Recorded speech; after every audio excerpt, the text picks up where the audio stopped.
ಛಲ ಸಾಧಿಸುವವರೆಗೂ ಸಮಾಧಾನವೇ ಇಲ್ಲ. ಈ ಸೇಡಿಗಾಗಿ ಸಿಡಿಗೆದ್ದ ಕರ್ಣನಿಗೆ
ಜೊಲ್ಲು ಸುರಿಸುವ ಕಾಮುಕ ಅಂತ ಚೆನ್ನಾಗಿ ಗೊತ್ತಾಗುತ್ತದೆ.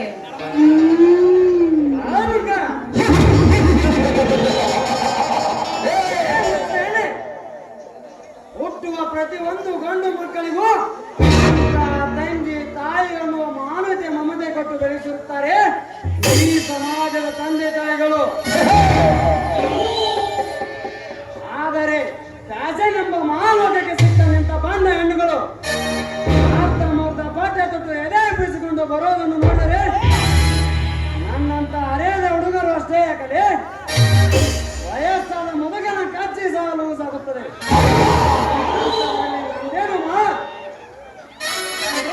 ನೀವು ಕೆಟ್ಟು ಹೋಗ್ತೀರೋ ಅಂತ ನೋಡು, ನಿನ್ನಂತವನ್ನು ನೋಡುವ ಹುಡುಗರಿಗೆ ಬರೋದು ಸಹೋದರಿ ಅಂತೆ ಭಾವನೆ ಅಲ್ಲ, ಆಧಾರತೆ ಭಾವನೆ ಎಂಬುದು ಮಾತ್ರ ಮರಿಬೇಡ. ಉಂಡು ಬಟ್ಟೆ ಹೊಟ್ಟು ತೊಡೆ ತರಿಸುವ ನಿಮ್ಮಂತ ಬಂಡ ಹೆಣ್ಣುಗಳು ಗಂಡಸ್ತನ ಕೆದಕಿ ಕಾಮದ ಕಾಟೆ ಹೊಡೆದು ದೇಹ ಪ್ರದರ್ಶಿಸುವ ನಿನ್ನಂತ ಸೊಕ್ಕಿನ ಹೆಣ್ಣುಗಳಿಂದ ಹೊರತು ಈ ಸಮಾಜದಿಂದಲ್ಲ.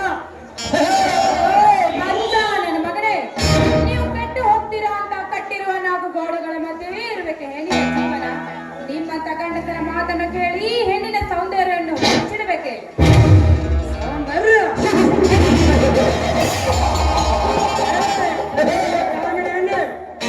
ಸೌಂದರ್ಯ ತೋರಿಸಲೆಂದು ಅರ್ಧಮರ್ಧ ಪಾಠ್ಯ ತತ್ತು ವ್ಯಾಪ್ತಲೆ ಆಗಿ ಬಂದು ನಿಂತರೆ ಸೌಂದರ್ಯಕ್ಕೆ ಮೆರುಗು ಬರುವುದಿಲ್ಲ.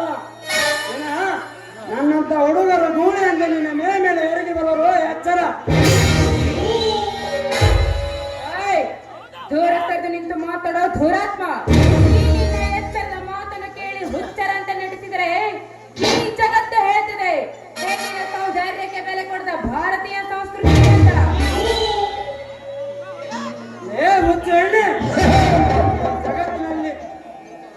ಈ ಜಗತ್ತಿನಲ್ಲಿ ಅತ್ಯಂತ ಸೌಂದರ್ಯತೆ ಹೆಣ್ಣುಗಳಿರುವುದು ಭಾರತದಲ್ಲಿ ಅಂತ ಇಡೀ ಜಗತ್ತೇ ಬಾಯಿ ತುಂಬ ಹೇಳುತ್ತದೆ.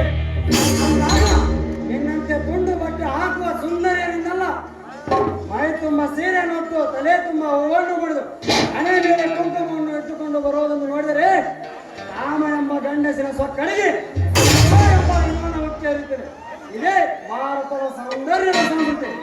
ಇದಕ್ಕೆ ಹೇಳಿದ್ದಾರೆ ಬಲ್ಲವರು, ಭಾರತದ ಸೌಂದರ್ಯದ ಸಂಸ್ಕೃತಿ ತಲೆಬಾಗಿ ನಡೀತಿದೆ ಈ ಜಗತ್ತು ಅಂತ. ಅಂದ್ರೆ ನಿನ್ ಮಾತಿನಂತೆ ತುಂಡು ಬಟ್ಟೆ ಹಾಕಿದ ತಕ್ಷಣ ಹೆಣ್ಣು ತಪ್ಪು ಮಾಡ್ತಾಳೆ ಅನ್ನೋದಕ್ಕಾದ್ರೆ ಹೆಣ್ಣು ಮಾಡುವ ತಪ್ಪಾದ್ರೂ ಏನು?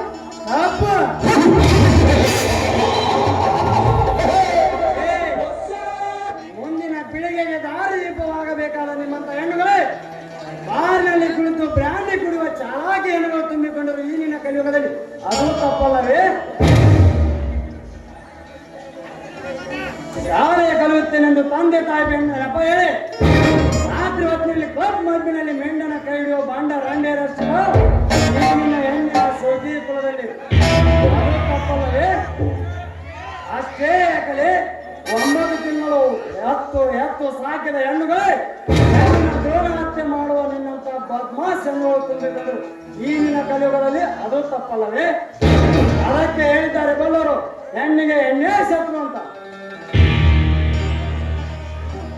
ರೀ ಮಿಸ್ಟರ್, ಸಮಾಜದಲ್ಲಿ ನಾನೊಬ್ಳೆ ಫ್ಯಾಷನ್ ಮಾಡ್ತಾ ಇಲ್ಲ.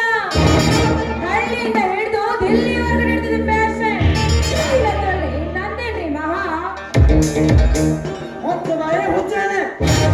ಈ ಕಲಿಯುಗದಲ್ಲಿ ಭಾರತದ ಸಂಸ್ಕೃತಿ ಉಳಿದುದು ಹಳ್ಳಿಯ ಬಡ ಹೆಣ್ಣು ಮಕ್ಕಳನ್ನು ಹೊರತು ನಿನ್ನಂತೆ ವ್ಯಾನಿಟಿ ಬ್ಯಾಗ್ ಹಾಕಿ ಬೈಕಿನಲ್ಲಿ ಸಿಗಿಸುತ್ತೋ ನಿಮ್ಮಂತ ಶ್ರೀಮಂತ ಸೋಗಿನ ಲೇಡಿಗಂದಲ್ಲ. ಹೌದು, ನಿಮ್ಮಂತವರಿಂದ ನಮ್ಮ ಸಂಪ್ರದಾಯ ಕಾಪಾಡಿಕೊಳ್ಳಬೇಕಾದರೆ ನಮ್ಮಂತವರು ನಿನ್ನಂತವರಿಗೆ ಬುದ್ಧಿ ಕಲಿಸಲೇಬೇಕು. ದಯವಿಟ್ಟು ನನ್ಗೇನು ಮಾಡ್ಬೇಡ, ನಿನ್ ಕೈ ಮುಗಿದು ಬೇಡ್ಕೊಳ್ತೀನಿ, ಬೇಡ್ಬೇಡ ನಾನು. ನಿನ್ನ ಶೀಲದ ಬಗ್ಗೆ ಸೆಲೆಗೆ ಬಾಸ ಸಂಡ ನಾನಲ್ಲ, ಒಬ್ಬಳೇ ಇರುಳೆಂದು ತಪ್ಪಿಕೊಳ್ಳುವ ಬಾಂಡನೂ ನಾನಲ್ಲ. ಆದರೆ ಸಮಾಜವನ್ನು ಕೆಡಿಸುವ ನಿಮ್ಮಂತ ಗೌರವ ತುಂಬಿದ ತರುಣ್ಯರನ್ನು ಸರಿದಾರಿಗೆ ತರುವ ಸರ್ದಾರ ನಾನು. ಇಷ್ಟೆಲ್ಲ ನನ್ನ ಸಮಯ ವ್ಯರ್ಥ ಮಾಡಿ ತಪ್ಪಿಗೆ ನಿನ್ನನ್ನು ಅಯ್ಯೋ, ನನ್ನನ್ನು ಮಾತ್ರ ಏನು ಮಾಡ್ಬೇಡ, ನಿನ್ ದಮ್ಮ ಅಂತೀನಿ, ಬಿಟ್ಬಿಡು. ನಿನ್ನಂತವನ್ನು ಹಿಡಿದುಕೊಳ್ಳುವ ಮತಿ ಏನ ಗಂಡಸು ನಾನಲ್ಲ. ಈ ಕರ್ಣನ ಕೈಯಲ್ಲಿರುವ ಗೊಂಡು ನಿನ್ನ ತೆರೆಯ ಸುಲಭಂತೆ ಮುಂಚೆನೆ ಸರಿದು ನಿಲ್ಲು.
ಹಚ್ಚಲೇ ಇಲ್ಲ, ಡೈಲಾಗ್ ಹೇಳಲೇ ಇಲ್ಲ.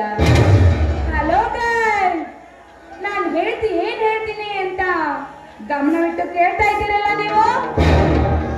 ಕೇಳಿಸ್ತಾನೆ ಇಲ್ಲ?